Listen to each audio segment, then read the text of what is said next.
8वां अध्याय नित्य धर्म और व्यवहार।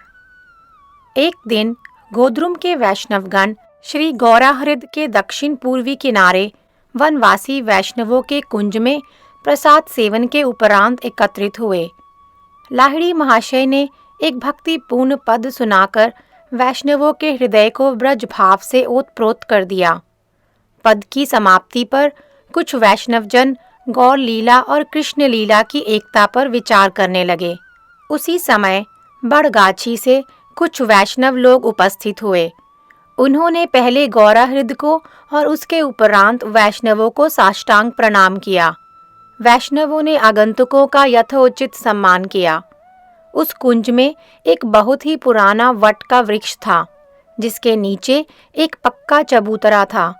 लोग इस वट वृक्ष को बड़ी श्रद्धा पूर्वक निताई वट कहा करते थे, क्योंकि नित्यानंद प्रभु जी इस वट वृक्ष के नीचे बैठना बहुत ही पसंद करते थे।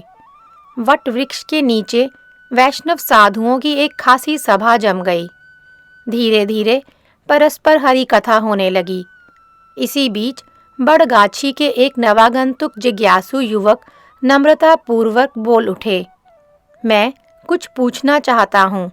आप लोग उसका यथोचित उत्तर देकर मुझे अनुग्रहित करें। निभृत कुंज के हरिदास बाबा जी विज्ञ एवं गंभीर विद्वान थे। उनकी अवस्था भी लगभग 100 वर्ष की थी। इन बाबा जी ने नित्यानंद प्रभु को भी अपनी आंखों से उसी वट वृक्ष के नीचे बैठे हुए देखा था। उनकी स्वयं की भी ऐसी ही हार्दिक इच्छा थी कि उनका निर्याण उसी वट वृक्ष के नीचे हो। उन्होंने नवागंतुक युवक की बात सुनकर कहा, जहाँ परमहंस बाबा जी की सभा बैठी हो, वहाँ तुम्हें अपने प्रश्नों के उत्तर के लिए तनिक भी आशंका नहीं होनी चाहिए। नवागंतुक ने बड़े ही नम्र शब्दों में जिज्ञासा की, वैष्णव धर्म नित्य धर्म है। जो लोग इस धर्म का आश्रय लेते हैं, उनका अन्य लोगों के साथ कैसा व्यवहार होना उचित है? नवागंतुक का प्रश्न सुनकर हरिदास बाबा जी ने वैष्णवदास बाबा जी की ओर मुड़ते हुए कहा, वैष्णवदास जी, इस समय बंग भूमि में तुम्हारे समान विद्वान और श्रेष्ठ वैष्णव कोई भी नहीं है। तुमने सरस्वती गोस्वामी का संग किया है तथा परमहंस बाबा जी से शिक्षा प्राप्त की है। तुम बड़े सौभाग्यशाली और महाप्रभु के कृपा पात्र हो, अतः इस प्रश्न का उत्तर तुम्हें ही देना चाहिए। वैष्णवदास बाबा जी ने विनीत भाव से कहा, महात्मन, आपने साक्षात बलदेव जी के अवतार श्री नित्यानंद प्रभु का दर्शन किया है और न जाने कितने ही लोगों को शिक्षा देकर उन्हें परमार्थ राज्य में प्रवेश कराया है। आज हम लोग भी आपकी मुख निसृत उपदेश वाणी का श्रवण करना चाहते हैं। सभी लोगों ने वैष्णवदास बाबा जी की बात का समर्थन किया। हरिदास बाबा जी उन लोगों का अनुरोध टाल ना सके। आखिर वे ही उस प्रश्न का उत्तर देने के लिए तैयार हो गए। उन्होंने वट वृक्ष के नीचे श्री नित्यानंद प्रभु को दंडवत प्रणाम कर कहना आरंभ किया, जगत में जितने जीव हैं, उन सबको मैं कृष्णदास समझकर प्रणाम करता हूँ। कोई माने अथवा ना माने, सभी उनके दास हैं।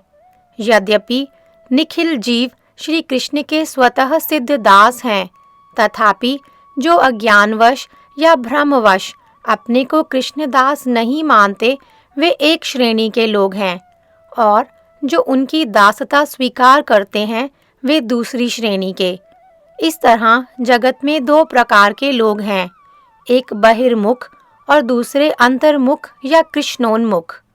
संसार में कृष्ण बहिर्मुख लोग ही अधिक हैं। ये लोग धर्म स्वीकार नहीं करते। ऐसे लोगों के संबंध में कुछ कहना या न कहना बराबर है। इनमें कर्तव्य अकर्तव्य का तनिक भी विवेक नहीं होता। अपना सुख और स्वार्थ ही इनका सर्वस्व होता है। जो लोग धर्म स्वीकार करते हैं, उनमें कर्तव्य अकर्तव्य का विवेक होता है। ऐसे कर्तव्य परायण मनुष्यों के लिए मनु जी ने मनु संहिता 6:92 में कहा है, धृति क्षमा दमो स्तेयम शौचम इंद्रिय निग्रह धीर विद्या सत्यम क्रोधो दशकम धर्म लक्षणम।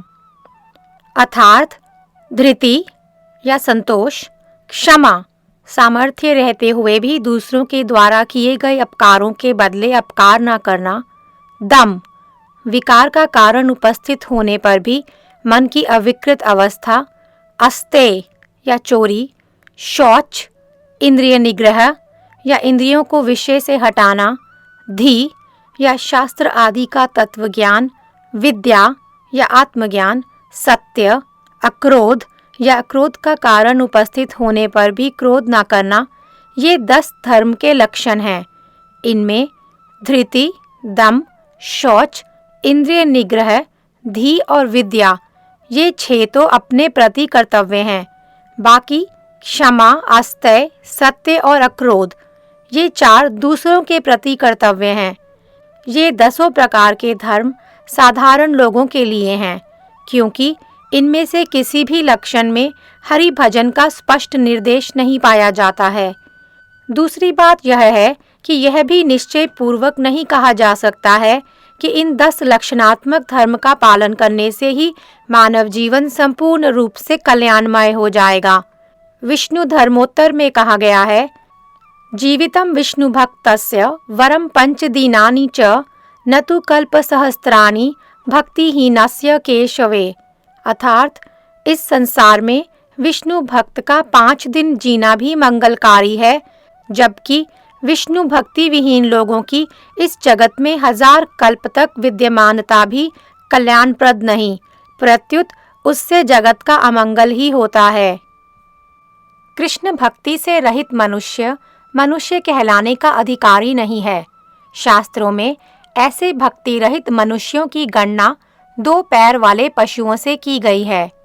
श्वविड वराहोष्ट्र खैरे संस्तुतः पुरुषः पशुः न यत् कर्ण पथोपेतो जातु नाम गदाग्रजः।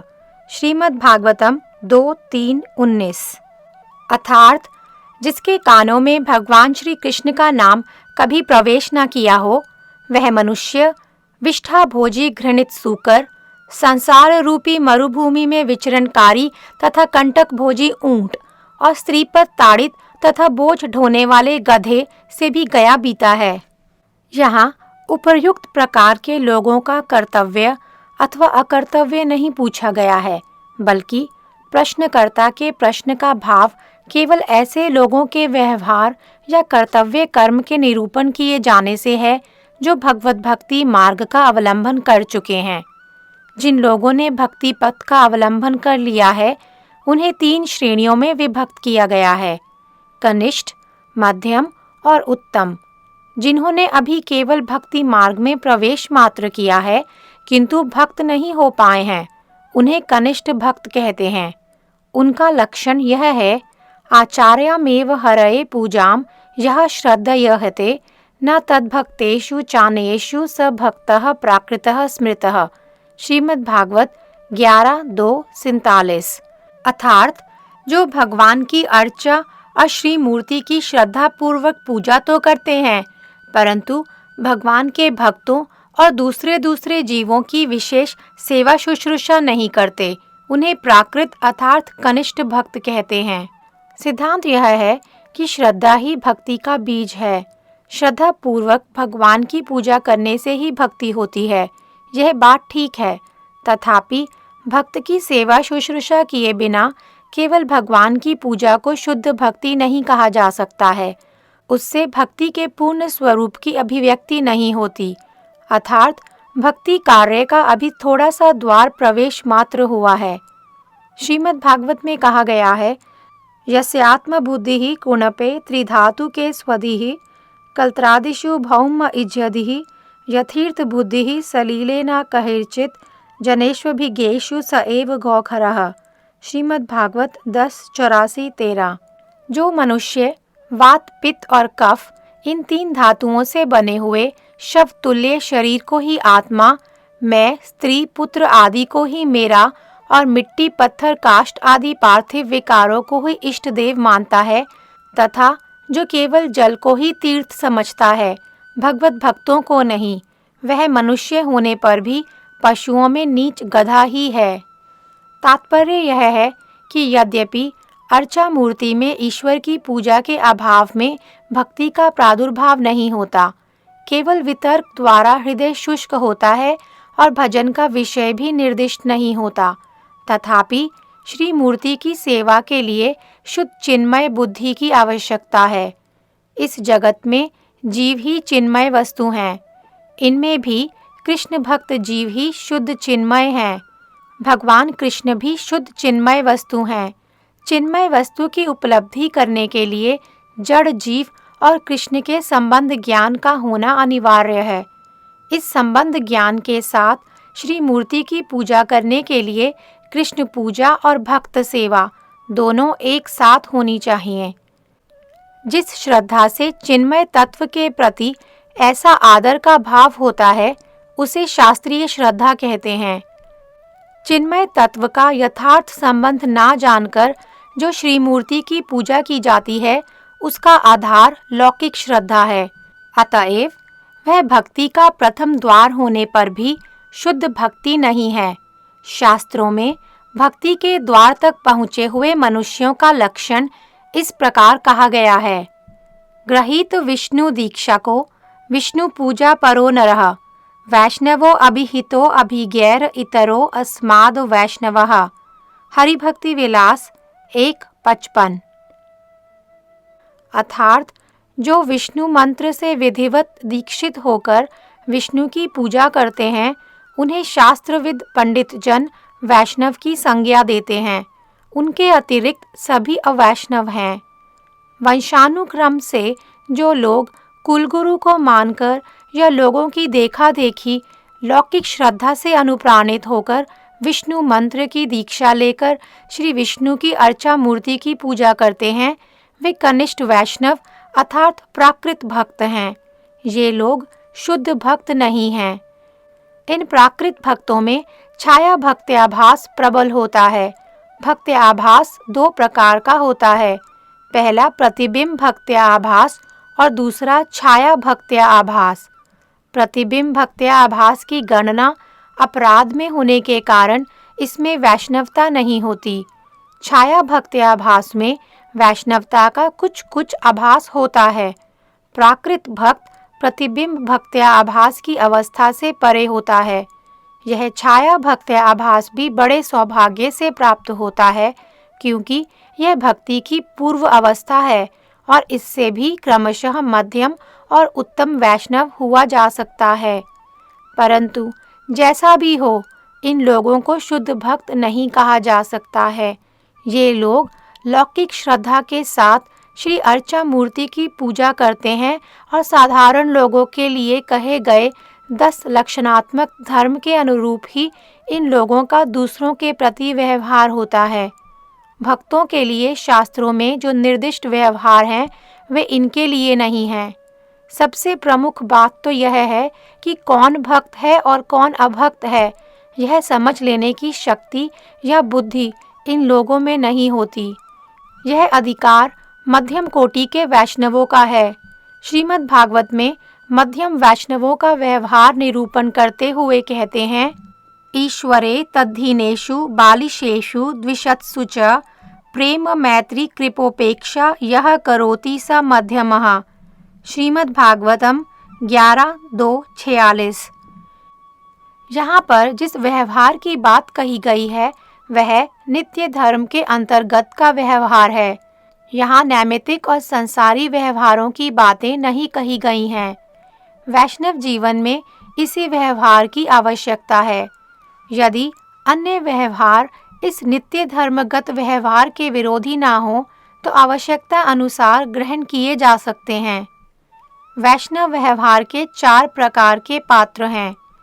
पहला ईश्वर, दूसरा ईश्वर के अधीन भक्त, तीसरा बालिश अर्थात अतत्वज्ञ विषयी और चौथा द्वेषी अर्थात भक्ति का विरोध करने वाले।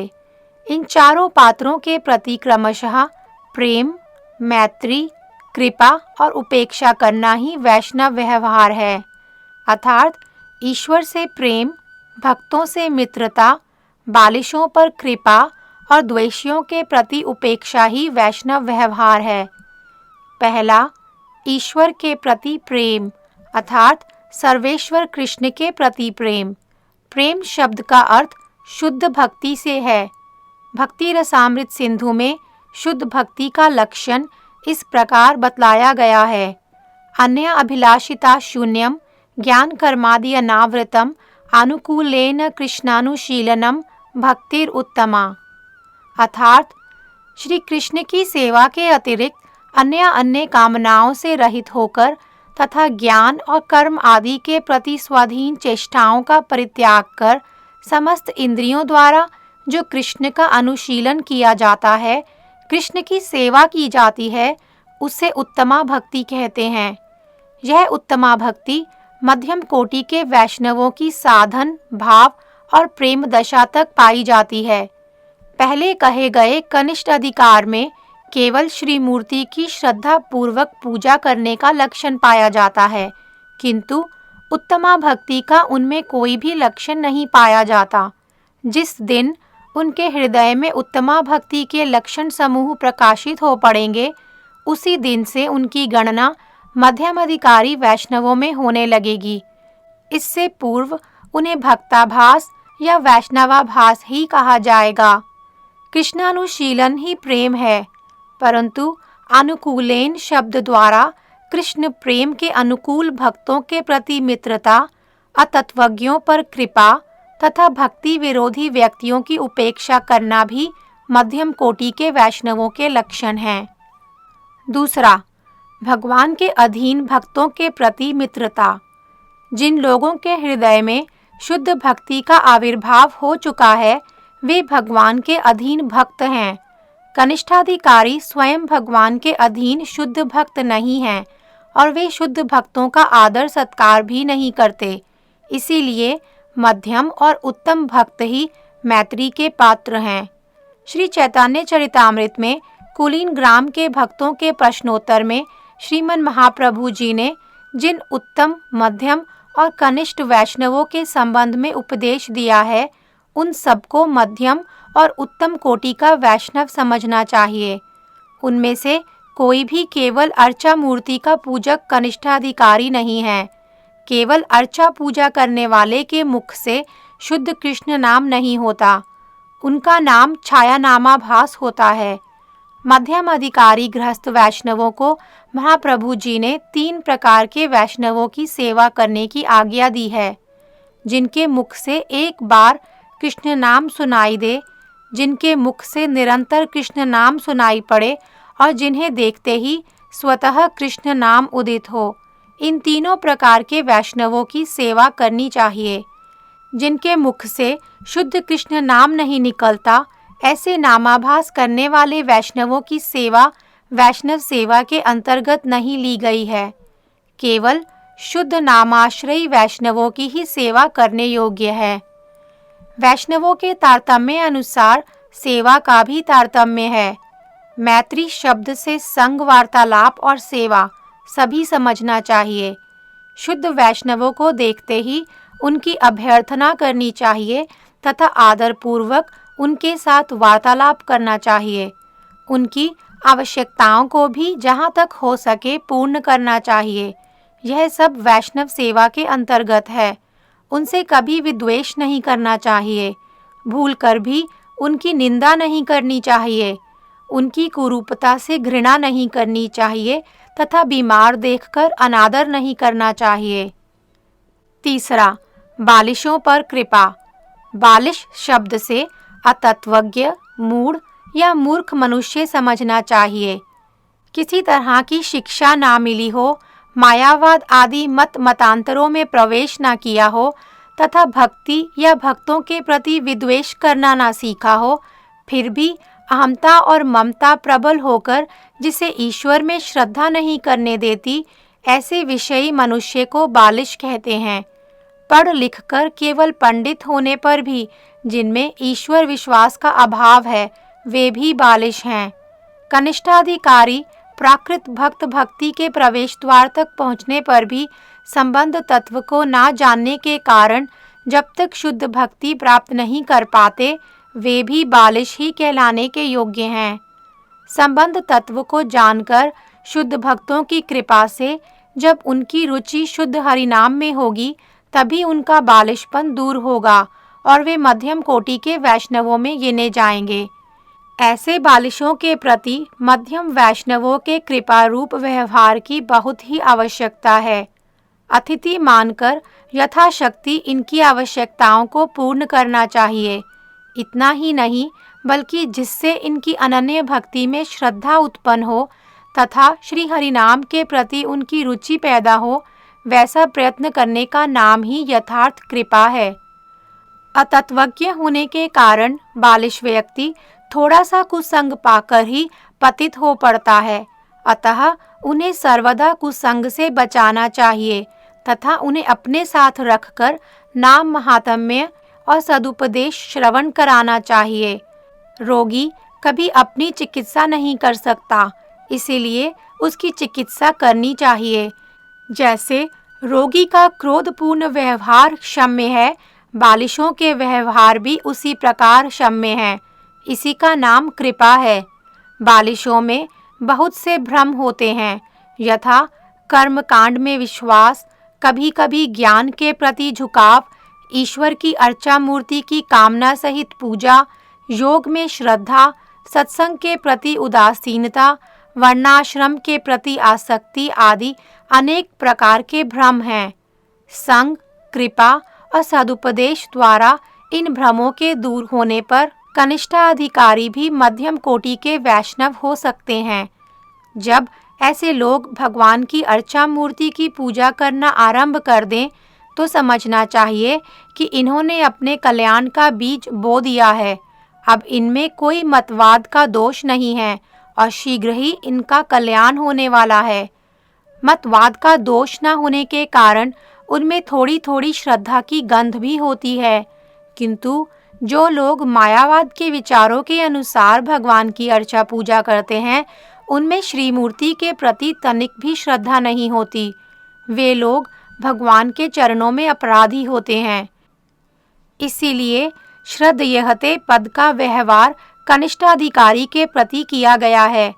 मायावादियों का सिद्धांत यह है कि पर ब्रह्म का कोई श्री विग्रह नहीं होता, वे निराकार, निर्विशेष आदि हैं। निम्नाधिकारी साधकों के लिए पर ब्रह्म की काल्पनिक अर्चा मूर्ति की व्यवस्था की गई है। ऐसी अवस्था में श्री विग्रह के प्रति विश्वास ही कहाँ रहा। इसीलिए मायावादियों की मूर्ति पूजा और कनिष्ठ अधिकारी वैष्णव की श्री मूर्ति पूजा में विशेष अंतर है। कनिष्ठ अधिकारी वैष्णव भगवान को सविशेष जानकर उनकी श्री मूर्ति की श्रद्धा से पूजा करता है, किंतु मायावादी भगवान को निर्विशेष मानकर उनकी श्री मूर्ति को काल्पनिक और अनित्य मानता है। यही कारण है कि वैष्णवता का कोई अन्य लक्षण ना होते हुए भी मायावाद दोष से रहित होने के कारण ही कनिष्ठ अधिकारी को प्राकृत वैष्णव का पद दिया गया है। मायावाद से रहित होना ही उनकी वैष्णवता है। इसी के बल पर साधु कृपा द्वारा उनकी अवश्य ही धीरे धीरे ऊर्ध्व गति होगी। मध्यमाधिकारी वैष्णवों को इन पर अवश्य कृपा करनी चाहिए। ऐसा होने से इनकी अर्च पूजा और हरिनाम शीघ्र ही विशुद्ध होकर या आभास धर्मत्व परित्याग कर चिन्मयता को प्राप्त होंगे। चौथा, द्वेषी मनुष्यों की उपेक्षा। यहाँ यह जान लेना आवश्यक है कि द्वेषी मनुष्य किसे कहते हैं और वे कितने प्रकार के होते हैं। द्वेष एक प्रकार की प्रवृत्ति है जिसे मात्सरता भी कहते हैं। प्रेम के ठीक विपरीत प्रवृत्ति का नाम द्वेष है। केवल ईश्वर ही प्रेम के पात्र हैं।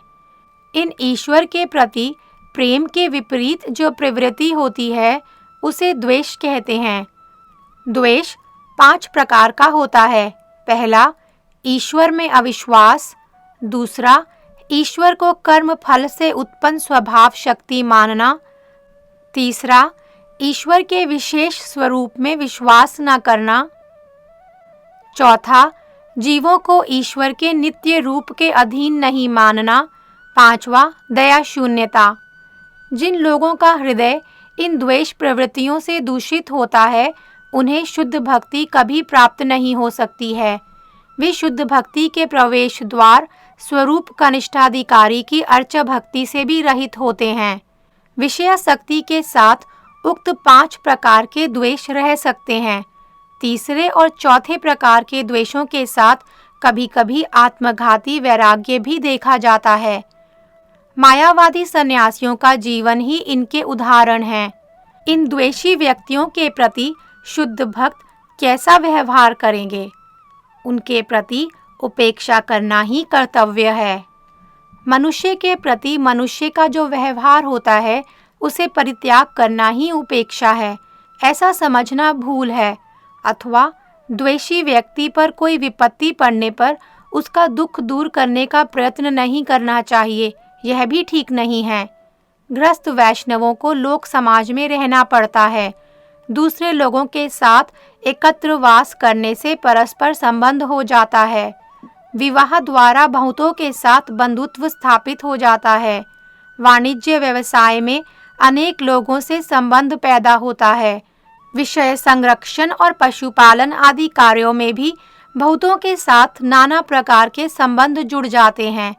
एक दूसरे के प्रति सहानुभूति दिखलाने से भी बहुतों से संबंध हो जाते हैं।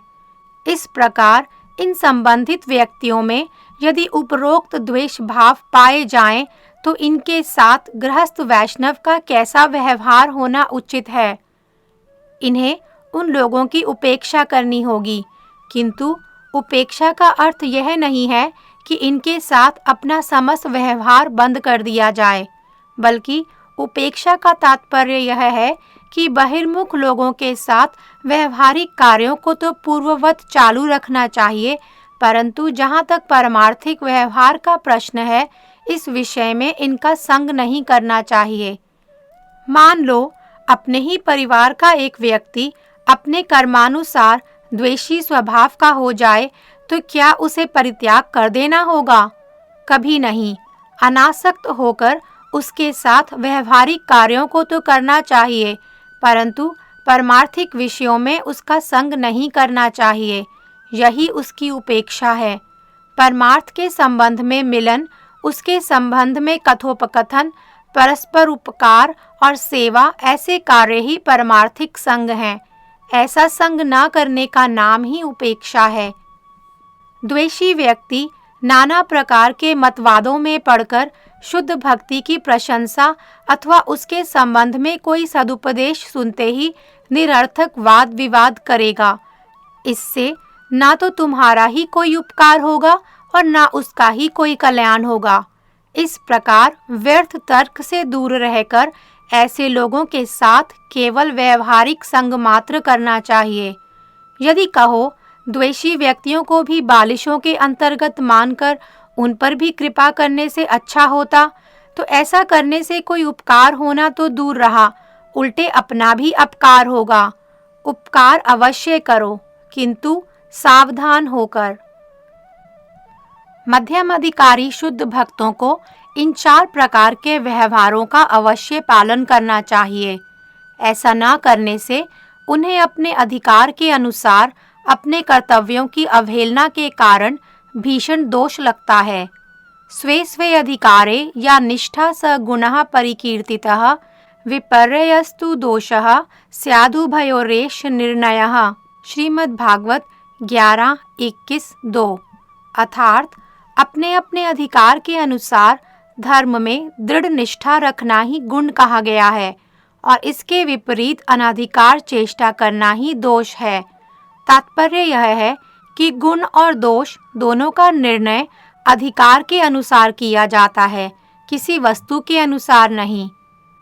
मध्यम अधिकारी शुद्ध भक्तों का यह कर्तव्य है कि वह शास्त्र युक्ति द्वारा ईश्वर के प्रति प्रेम, शुद्ध भक्तों से मित्रता, बालिश अर्थात अतत्वज्ञ व्यक्ति के प्रति कृपा और द्वेषी मनुष्यों की उपेक्षा करे।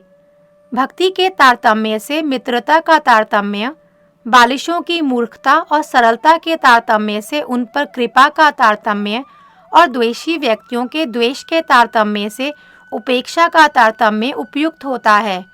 इन सब का विचार करते हुए मध्यम कोटि के भक्तजन परमार्थिक व्यवहार करेंगे। लौकिक व्यवहार को परमार्थिक व्यवहार के अधीन सरल रूप में करना चाहिए। बड़गाछी वाले नित्यानंद दास ने बीच ही में प्रश्न किया, प्रभो, उत्तम कोटि के वैष्णवों का व्यवहार कैसा होता है? भाई, तुमने एक प्रश्न तो कर ही रखा है, मैं अभी उसी का उत्तर दे रहा हूँ। मेरी बात तो समाप्त होने दो। मैं अब वृद्ध हो गया हूँ, स्मरण शक्ति भी कम हो गई है। प्रसंग वशतः जो बातें अभी याद हैं, प्रसंग बदलने के बाद उसे भूल जाऊंगा। हरिदास बाबा जी ने कुछ झिझकते हुए कहा। बाबा जी कुछ कड़े मिजाज के संत हैं। यद्यपि वे किसी का कोई दोष नहीं लेते, फिर भी अन्यायपूर्ण बातों का उत्तर उसी समय तपाक से दे दिया करते हैं। उनकी बातों को सुनकर सभी निस्तब्ध हो गए। बाबा जी ने पुनः वट वृक्ष के नीचे नित्यानंद प्रभु को एक बार पुनः दंडवत प्रणाम किया और कहने लगे, जब मध्यम कोटि के वैष्णवों की भक्ति साधन और भावावस्था को पार कर प्रेमावस्था में पहुंचकर अतिशय गाढ़ी हो जाती है, उस समय मध्यमाधिकारी भक्त उत्तम भक्त की कोटि में आ जाते हैं। श्रीमद् भागवत में उत्तम वैष्णवों का लक्षण इस प्रकार कहा गया है, सर्वभूतेषु यः पश्येद भगवत भावमात्मनः भूतानि भगवते आत्मन्येष भागवतोत्तमः। श्रीमद् भागवत 11:2-45। अर्थात जो समस्त भूतों में आत्मा के आत्मा स्वरूप श्री कृष्णचंद्र को देखते हैं और आत्मा के आत्मा स्वरूप कृष्णचंद्र में सर्वभूत को देखते हैं, वे उत्तम भागवत हैं। जो समस्त प्राणियों में भगवान के साथ संबंध जनित प्रेममय भावों की उपलब्धि करते हैं और साथ ही भगवान में भी समस्त प्राणियों के संबंध जनित प्रेममय भाव की उपलब्धि करते हैं, वे उत्तम कोटि के वैष्णव हैं। इस प्रेममय भाव के अतिरिक्त कोई भी दूसरा भाव इनमें नहीं पाया जाता। भगवान के साथ संबंध जनित दूसरे भाव भी कभी-कभी इनमें प्रकाशित हो पड़ते हैं। ऐसे भावों को प्रेम का विकार समझना चाहिए। उदाहरण स्वरूप, उत्तम भागवत होते हुए भी शुकदेव गोस्वामी ने कंस के प्रति भोज पांशुल आदि जिन शब्दों का प्रयोग किया है, वे द्वेषपूर्ण जैसे प्रतीत होने पर भी वास्तव में द्वेषपूर्ण नहीं हैं, प्रेम के विकार हैं। इसी प्रकार जब भक्तों का जीवन शुद्ध प्रेममय हो जाता है, तब उसे उत्तम भागवत कहा जाता है।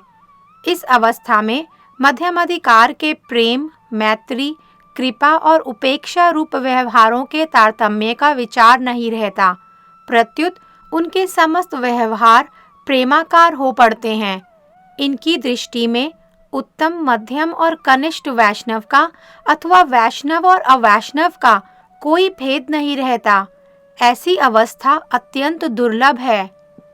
अब देखिए, कनिष्ठ वैष्णव तो वैष्णवों की सेवा ही नहीं करते, एवं उत्तम वैष्णवों की दृष्टि में वैष्णव अवैष्णव का कोई विचार भेद ही नहीं रहता, क्योंकि वे प्राणी मात्र को कृष्णदास के रूप में देखते हैं। इसीलिए वैष्णव सेवा और वैष्णव सम्मान केवल मात्र मध्यम अधिकारी वैष्णवों का ही व्यवहार है। मध्यम कोटि के वैष्णवों के लिए जो एक बार कृष्ण नाम उच्चारण करते हैं, जो निरंतर कृष्ण नाम करते हैं और जिन्हें दर्शन करने से दर्शक के मुख में कृष्ण नाम स्वतः नृत्य करने लगे, इन 3 प्रकार के वैष्णवों की सेवा करना आवश्यक है। उन्हें वैष्णव, वैष्णवतर और वैष्णवतम के तारतम्य अनुसार 3 प्रकार के वैष्णवों की सेवा करनी चाहिए। ये उत्तम वैष्णव हैं, ये मध्यम वैष्णव हैं और ये कनिष्ठ वैष्णव हैं, ऐसा विचार नहीं करना चाहिए। ऐसी बातें केवल उत्तम वैष्णव अधिकार में ही संभव हैं। यदि मध्यम अधिकारी वैष्णव ऐसी बातें कहते हैं तो वे इसके लिए अपराधी होंगे। इस विषय में श्री चैतन्य महाप्रभु ने कुलीन ग्राम के भक्तों को संकेत द्वारा समझा दिया था। मध्यम अधिकारी वैष्णव मात्र के लिए श्रीमन महाप्रभु की उपदेश वाणियाँ वेद से भी अधिक मान्य हैं। वेद या श्रुति किसे कहते हैं? उत्तर है, परमेश्वर की आज्ञा ही वेद है। इतना कहकर हरिदास बाबा जी क्षण भर के लिए चुप हो गए। क्या अब मैं कुछ पूछ सकता हूँ? नित्यानंद दास ने हाथ जोड़कर बड़े ही नम्र शब्दों में कहा। हरिदास बाबा जी ने उत्तर दिया, खुशी से पूछ सकते हो। नित्यानंद दास ने जिज्ञासा की, बाबा जी, आप मुझे किस श्रेणी का वैष्णव समझते हैं? अर्थात मैं कनिष्ठ वैष्णव हूँ अथवा मध्यम वैष्णव, उत्तम वैष्णव तो कदापि नहीं हूँ। हरिदास बाबा जी ने मुस्कुराते हुए कहा, भैया, नित्यानंद दास नाम ग्रहण करने पर भी क्या उत्तम वैष्णव होना बाकी रहता है? मेरे निताई बड़े दयालु हैं, मार खाकर भी प्रेम दान करते हैं। फिर उनका नाम ग्रहण करने पर तथा उनका दास होने पर शेष ही क्या रह जाता है? नित्यानंद दास, प्रभो, मैं सरलता पूर्वक अपना अधिकार जानना चाहता हूँ। हरिदास, तब तुम अपना पूरा ब्यौरा सुनाओ। यदि निताई मुझसे कुछ कहलाना चाहेंगे तो अवश्य कहूँगा। नित्यानंद दास, पद्मावती नदी के किनारे एक छोटे से गांव में मेरा जन्म हुआ था। माता पिता नीच जाति के थे। बचपन से ही मैं बहुत सीधा साधा और नम्र स्वभाव का था। असत संग से सर्वदा दूर रहा करता था। थोड़ी उम्र में ही मेरा विवाह कर दिया गया। कुछ ही दिनों में माता पिता का देहांत हो गया। घर में अब मैं और मेरी स्त्री दो ही प्राणी थे। कोई विशेष संपत्ति तो थी नहीं। प्रतिदिन काम करते और खाते। इस प्रकार हमारे दिन सुख से बीतते। किंतु यह सुख अधिक दिनों तक ना रहा। मेरी दुनिया को उजाड़ती हुई मेरी स्त्री मुझे अकेला छोड़कर चल बसी। स्त्री वियोग से मेरे हृदय में संसार के प्रति कुछ वैराग्य हो आया। मेरे पूर्वाश्रम के निकट ही बड़गाछी ग्राम है। उस समय बहुत से गृहत्यागी वैष्णव वहाँ भजन करते थे। लोग उनका खूब सम्मान करते। मैं पहले से ही वहाँ अक्सर जाया करता था। मेरे मन में भी वैसा ही सम्मान पाने की तीव्र आकांक्षा थी। इधर पत्नी वियोग होने से संसार के प्रति अब कोई आकर्षण भी न था। मैं सीधा बड़गाछी भागा और क्षणिक वैराग्य के आवेश में वैष्णव वेश भी ले लिया। कुछ दिन बीतते ना बीतते ही मेरा मन चंचल हो उठा। हृदय में तरह तरह के बुरे विचार मंडराने लगे। मेरा संभलना अत्यंत मुश्किल हो गया। परंतु मेरा सौभाग्य ही कहिए, मुझे एक शुद्ध और सरल वैष्णव संग मिल गया। आजकल वे ब्रज में भजन कर रहे हैं। वे मुझ पर बहुत ही स्नेह रखते हैं। उन्होंने मुझे बहुत से सदुपदेश प्रदान किए और अपने साथ रखकर मेरा चित्त शोधन कर दिया। अब मेरे मन में बुरे विचार नहीं आते। 1,00,000 हरिनाम करने की इच्छा होती है। नाम और नामी को अभेद और चिन्मय समझता हूँ। एकादशी और हरिवासरों का विधिवत पालन करता हूँ। तुलसी को भी जलदान आदि करता हूँ। जब वैष्णवजन कीर्तन करते हैं तो मैं भी उनके साथ तनिक आवेश में आकर कीर्तन करता हूँ। वैष्णवों का चरणामृत पान करता हूँ। नित्य प्रति थोड़ा बहुत भक्ति ग्रंथों का पाठ भी करता हूँ। उत्तम उत्तम भोजन एवं उत्तम उत्तम आच्छादन की कोई कामना नहीं होती। ग्राम्य कथाएं बुरी लगती हैं। वैष्णवों को देखते ही उनके चरणों में लौटने की इच्छा होती है और बीच बीच में ऐसा करता भी हूँ, किंतु प्रायः कुछ प्रतिष्ठा की आशा लिए हुए। अब आप कृपा कर बतलाइए, मैं कौन सी श्रेणी का वैष्णव हूँ तथा मेरा व्यवहार कैसा होना चाहिए? हरिदास बाबा जी ने वैष्णवदास बाबा जी महाराज की ओर देखते हुए हंसकर कहा, कहिए, नित्यानंद दास कौन सी श्रेणी के वैष्णव हैं? वैष्णवदास, मैंने जो कुछ सुना उससे जान पड़ता है कि वे कनिष्ठाधिकार को पार कर मध्यमाधिकार में प्रवेश कर चुके हैं। हरिदास, मैं भी ऐसा ही समझता हूँ। नित्यानंद दास, अच्छा हुआ, आज मैं वैष्णवों के मुख से अपना अधिकार जान सका। आप लोग कृपा करें, मैं क्रमशः उत्तम अधिकारी हो सकूं। वैष्णवदास, वेश लेने के समय आपके हृदय में प्रतिष्ठा की कामना थी। उस समय आप वेश के अधिकारी न थे, इसीलिए उस समय आपका वेश लेना अनाधिकार चर्चा रूप दोष से दूषित था। जैसा भी हो, वैष्णवों की कृपा से आपका यथेष्ट कल्याण हुआ है। नित्यानंद दास, मुझ में अब भी कुछ कुछ प्रतिष्ठा की आशा है। अब भी अपनी आंखों के जल और तरह तरह के भावों से लोगों को आकर्षित कर उच्च सम्मान पाने की इच्छा होती है। हरिदास, यत्न पूर्वक इसका परित्याग करो, नहीं तो इससे भक्ति के क्षय होने का डर है। याद रखो, यदि भक्ति क्षय हुई तो पुनः कनिष्ठ अधिकार में उतर जाना पड़ेगा।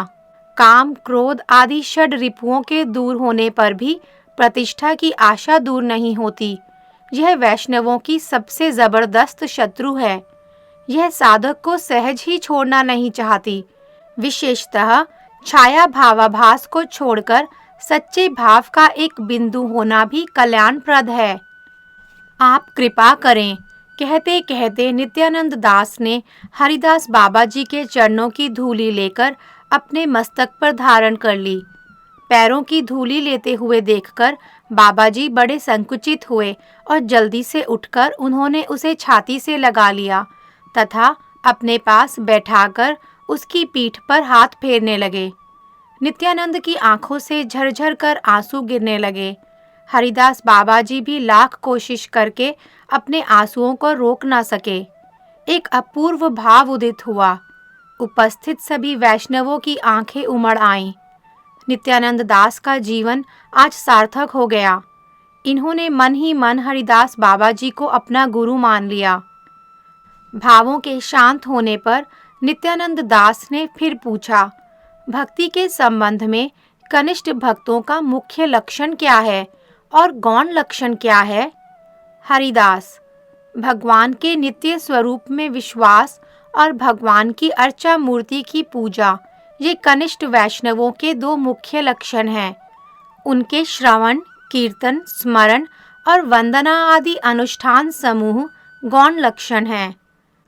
नित्यानंद दास, नित्य स्वरूप में विश्वास हुए बिना और अर्चा मूर्ति की विधियों का अवलंबन किए बिना वैष्णव नहीं हुआ जा सकता। इसीलिए ये दोनों मुख्य लक्षण हैं। इसे मैं अच्छी तरह समझ गया, किंतु उनके श्रवण, कीर्तन आदि अनुष्ठान गौण लक्षण क्यों हैं? हरिदास, कनिष्ठ वैष्णव को शुद्ध भक्ति के स्वरूप का बोध नहीं होता।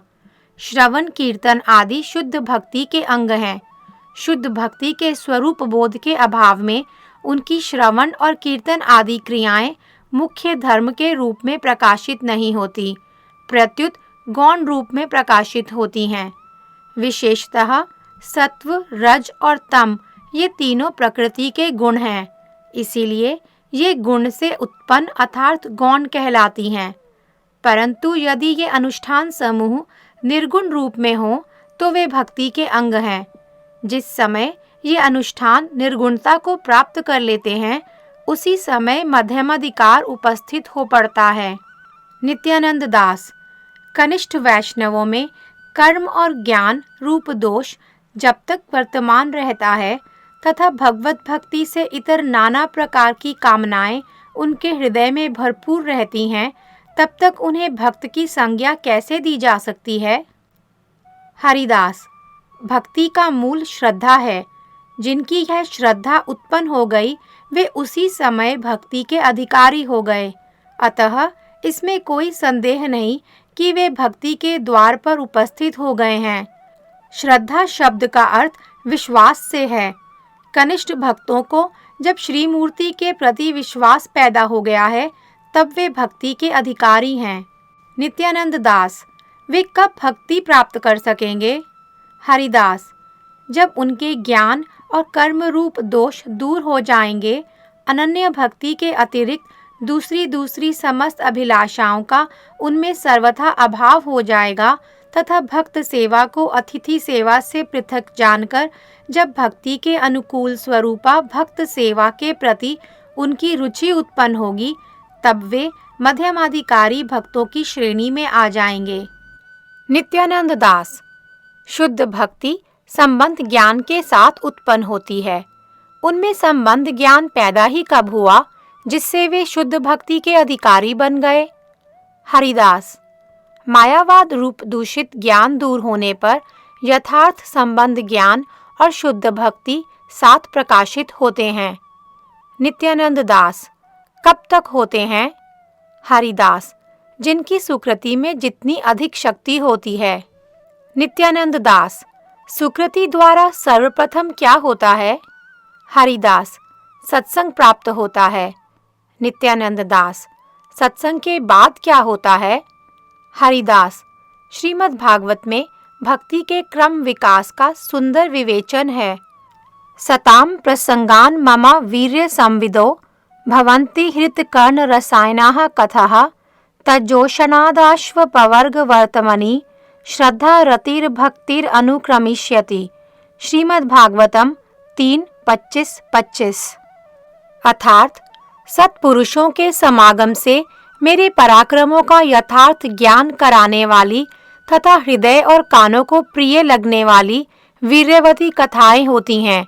उनका सेवन करने से शीघ्र ही अविद्या निवृत्ति के पथ स्वरूप मुझ में श्रद्धा, रति और प्रेम भक्ति का क्रमशः प्रकाश होता है।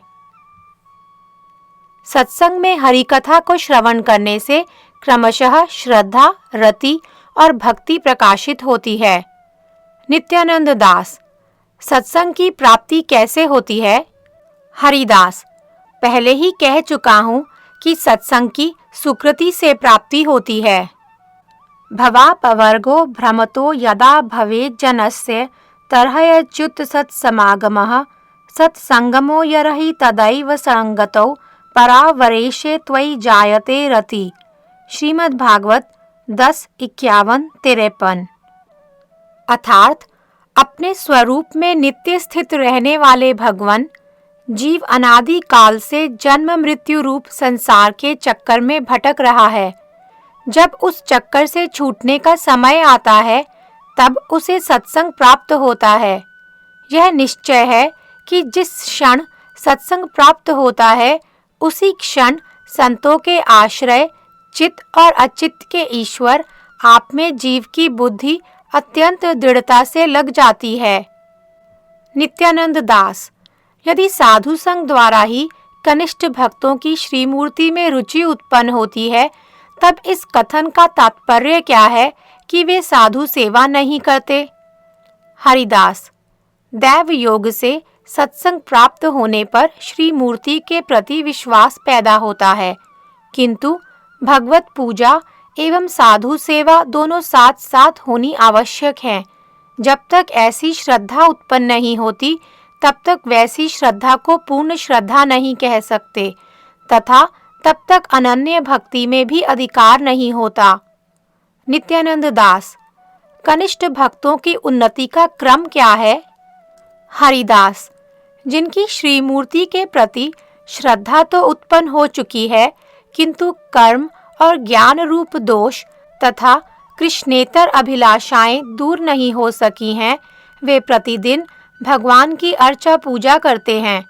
घटनावश अतिथि के रूप में कोई साधु उनके निकट उपस्थित होता है, वे अन्य अन्य अतिथियों की तरह उस साधु महात्मा का भी सत्कार करते हैं। साथ ही वे उस साधु की क्रियाओं और व्यवहारों के प्रति लक्ष्य रखते हैं तथा साधु द्वारा की गई शास्त्र चर्चाओं का श्रवण भी करते हैं। इस प्रकार देखते सुनते कनिष्ठ भक्तों के हृदय में साधुओं के चरित्र के प्रति आदर का भाव पैदा हो जाता है। ऐसी दशा में अपनी त्रुटियों पर उनकी दृष्टि पड़ती है। वे उस साधु चरित्र का अनुसरण करते हुए अपने चरित्र का सुधार करने लगते हैं। धीरे धीरे उनके कर्म और ज्ञान रूप दोष क्षीण हो जाते हैं। हृदय जितना ही अधिक शुद्ध होता है, भक्ति से इतर अभिलाषाएं उतनी ही अधिक उसके हृदय से दूर हो जाती हैं। भगवत तत्व और भगवत कथा सुनते सुनते शास्त्र चर्चा होती है।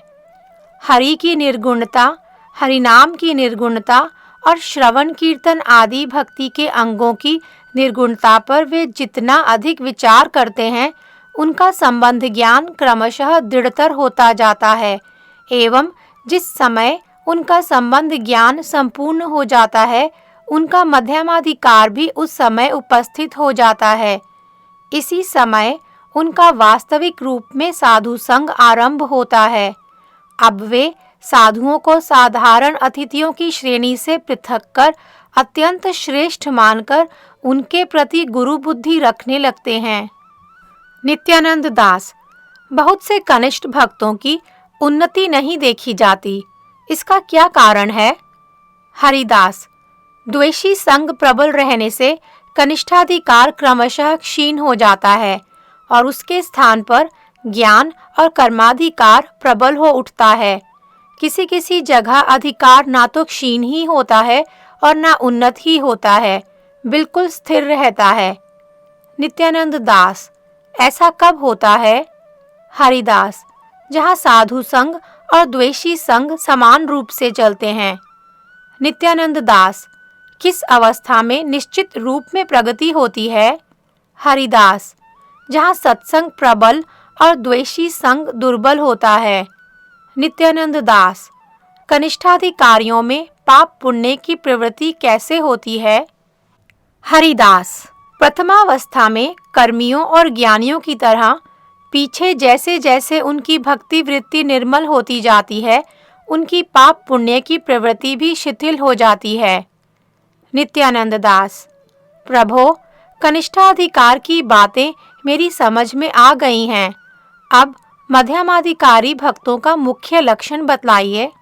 हरिदास, श्री कृष्ण के प्रति अनन्य भक्ति, भक्तों के प्रति अपनेपन का भाव, उनके प्रति प्रगाढ़ ममत्व, उनके प्रति पूज्य और तीर्थ बुद्धि रखते हुए मित्रता, अतत्वज्ञ व्यक्तियों के प्रति कृपा एवं द्वेषी जनों के प्रति उपेक्षा, ये मध्यमाधिकार भक्तों के मुख्य लक्षण हैं। संबंध ज्ञान के साथ साधन भक्ति रूप अभिदय द्वारा कृष्ण प्रेम रूप प्रयोजन की सिद्धि ही इस अधिकार की मुख्य प्रक्रिया है। साधारणतः इस अवस्था में निरपराध रूप में सत्संग में हरिनाम कीर्तन आदि परिलक्षित होते हैं। नित्यानंद दास, उनका गौण लक्षण क्या है? हरिदास, जीवन यात्रा ही उनका गौण लक्षण है। उनका जीवन संपूर्ण रूप में कृष्ण की इच्छा के अधीन और भक्ति के अनुकूल होता है। नित्यानंद दास, उनमें पाप अथवा अपराध रह सकता है या नहीं? हरिदास, प्रथम अवस्था में थोड़ा बहुत अपराध रह सकता है, परंतु वह धीरे धीरे उसी प्रकार दूर हो जाता है जिस प्रकार चने को पीसते समय सबसे पहले कुछ छोटे छोटे टुकड़े दिख पड़ते हैं, पर कुछ ही क्षणों में पिसने के बाद उन टुकड़ों का अस्तित्व तक मिट जाता है। युक्त वैराग्य उनका प्राण होता है। नित्यानंद दास, कर्म, ज्ञान और अन्य अभिलाष या कृष्णेतर अभिलाष, उनमें थोड़े बहुत होते हैं या नहीं? हरिदास, प्रथम अवस्था में उनका कुछ कुछ आभास तो रहता है, परंतु बाद में वह भी निर्मल हो जाता है। प्रथम अवस्था में जो कुछ रहता है बीच बीच में यदा कदा दृष्टिगोचर होता है, किंतु धीरे धीरे पुनः अंतर्हित हो जाता है। नित्यानंद दास, क्या उन्हें जीवित रहने की इच्छा होती है? यदि होती है तो क्यों?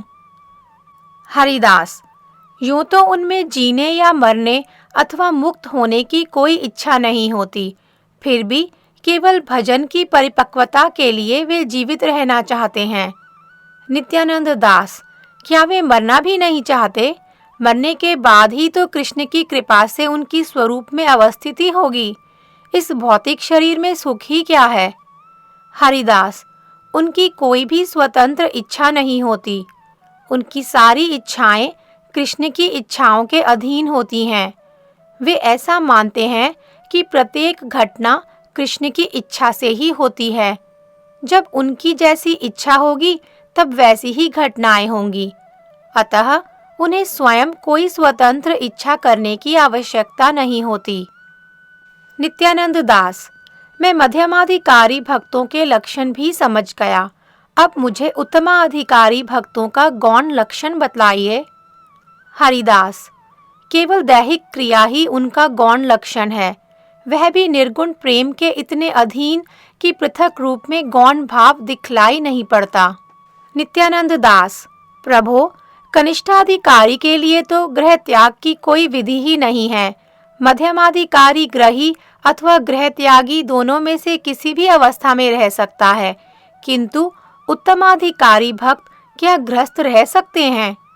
हरिदास, भक्ति का तारतम्य ही अधिकार निर्णय की कसौटी है। गृहस्थ या गृह त्यागी होने से ही कोई अधिकार प्राप्त नहीं किया जा सकता है। उत्तमाधिकारी भक्त गृहस्थ भी रह सकते हैं, इसमें कोई दोष नहीं है। व्रज के गृहस्थ भक्त सभी उत्तमाधिकारी हैं। हमारे श्री चैतन्य महाप्रभु के अनेक गृहस्थ भक्त थे जो उत्तमाधिकारी थे। राय रामानंद उसके जाज्वल्यमान उदाहरण हैं। नित्यानंद दास, प्रभो, यदि कोई उत्तमाधिकारी भक्त गृहस्थ हो और मध्यमाधिकारी भक्त गृह त्यागी हो तो उनका एक दूसरे के प्रति क्या कर्तव्य होगा? हरिदास, निम्नाधिकारी उत्तमाधिकारी को दंडवत प्रणाम करेंगे। यह विधि केवल मध्यमाधिकारी के ऊपर लागू है, क्योंकि उत्तमाधिकारी भक्त प्रणाम आदि की अपेक्षा नहीं रखते। वे सब भूतों में भगवत भाव का दर्शन करते हैं। नित्यानंद दास, क्या बहुत से वैष्णवों को एकत्रित कर प्रसाद सेवा रूप महोत्सव करना कर्तव्य है? हरिदास, यदि किसी कारणवश बहुत से वैष्णव एक स्थान पर एकत्रित हुए हों और कोई मध्यमाधिकारी गृहस्थ भक्त उनकी प्रसाद सेवा करना चाहते हैं तो उसमें कोई परमार्थिक आपत्ति नहीं है, किंतु वैष्णव सेवा के लिए अधिक आडंबर करना उचित नहीं, क्योंकि उससे राजस भाव हो जाता है। उपस्थित साधु वैष्णवों को यत्नपूर्वक प्रसाद सेवा करानी चाहिए। इससे वैष्णवों के प्रति आदर का भाव प्रदर्शित करना हो जाता है, इसीलिए ऐसा करना कर्तव्य है। प्रसाद सेवा के लिए केवल शुद्ध वैष्णवों को ही निमंत्रित करना चाहिए। नित्यानंद दास, हमारे बड़गाछी में आजकल एक नई जाति पैदा हुई है। ये लोग अपने को वैष्णव संतान कहते हैं। गृहस्थ कनिष्ठाधिकारी लोग उन्हें निमंत्रण देकर वैष्णव सेवा या वैष्णव भोजन कराते हैं। उनका यह कार्य कैसा है? हरिदास, क्या उन वैष्णव संतानों को शुद्ध भक्ति की प्राप्ति हो चुकी है? नित्यानंद दास, नहीं तो उन लोगों में से किसी में भी शुद्ध भक्ति दिखलाई नहीं पड़ती। वे स्वयं अपने को वैष्णव कहते हैं। उनमें कोई कोई कौपीन भी धारण करते हैं। हरिदास, कह नहीं सकता ऐसी पद्धति का प्रचलन कैसे हुआ। ऐसा ना होना ही उचित है। जान पड़ता है कनिष्ठ वैष्णवों में वैष्णव पहचानने की शक्ति का अभाव ही इसका कारण है। नित्यानंद दास, क्या वैष्णव संतानों के लिए कोई विशेष सम्मान है? हरिदास, सम्मान वैष्णवता का ही है। यदि वैष्णव संतान शुद्ध वैष्णव हो तो वे अपनी भक्ति के तारतम्य अनुसार सम्मान के अधिकारी हैं। नित्यानंद दास, और यदि वैष्णव संतान केवल व्यवहारिक मनुष्य हों? हरिदास, तब उनके प्रति साधारण मनुष्योचित व्यवहार ही उचित है। वे वैष्णवोचित सम्मान के अधिकारी नहीं हैं। इस विषय में श्रीमन महाप्रभु की शिक्षा सर्वदा स्मरण रखने योग्य है। त्रिनाद अपि सुनिचेन तरोरपि सहिष्णुना अमानिना मानदेना कीर्तनीयः सदा हरि। शिक्षा अष्टक 3। अर्थात तृण की अपेक्षा अधिक दीनहीन, वृक्ष से भी अधिक सहिष्णु तथा स्वयं मान शून्य होकर दूसरों को मान प्रदान करते हुए श्री हरिनाम संकीर्तन करना ही एकमात्र कर्तव्य है। स्वयं मान शून्य होना चाहिए तथा दूसरों का यथा योग्य सम्मान करना चाहिए। वैष्णवों को वैष्णवोचित सम्मान देना चाहिए तथा जो वैष्णव नहीं हैं उन्हें मानवोचित सम्मान देना ही उचित है। दूसरों के प्रति मानद या मान देने वाला न होने से हरिनाम में अधिकार पैदा नहीं होता।